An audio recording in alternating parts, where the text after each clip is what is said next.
23 verse 43. uYesu wathi kuye, inene ndithi kuwe, namhlanje uya kuba nami eparadesi. Eli lilizwi likaYesu lesibili. Lethe eBhayibhile uYesu wayephakathi kwabenzi bobubi ababili ababexhonywe naye.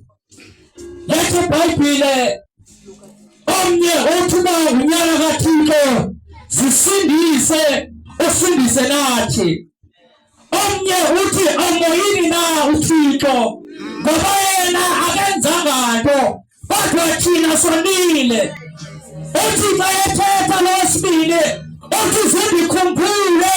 Haleluya. Uthi xa useparadesi uzindikhumbule. Madoda wenkosi uYesu tutamjonga uthi namhlanje tuzoba naye eparadesi kaBawo. Madoda wenkosi yalaxesha uYesu uvuza igazi. Ayibonga wenkosi yalaxesha uYesu unesithaba sabafa uqhatshaziwe. Ayibonga wenkosi amaJuda akawathethanga la mazwi bathi simaku benzi wabuthi namhlanje kuzoba naye eparadesi. Oh yes. Madoda wenkosi uYesu uthetha la mazwi. Haleluya. Andiyazi inhlungu obhekane nayo kodwa uYesu namhlanje uthi ndizoba nawe. Andiyazi nokusindayo kodwa uYesu namhlanje uthi ndizoba nawe. Andiyazi nokuqhelile kodwa uYesu uthi ndizoba nawe. Glory to God.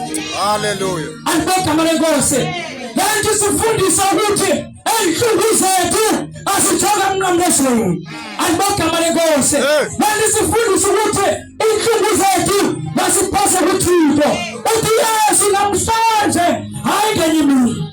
Madoda wenkosi uthi ndizoba nawe. Madoda wenkosi nangawazi sithembiso bangcwele. Madoda wenkosi haleluya. uYesu uthi namhlanje ndizoba nawe eparadesi kaBawo. Glory to God.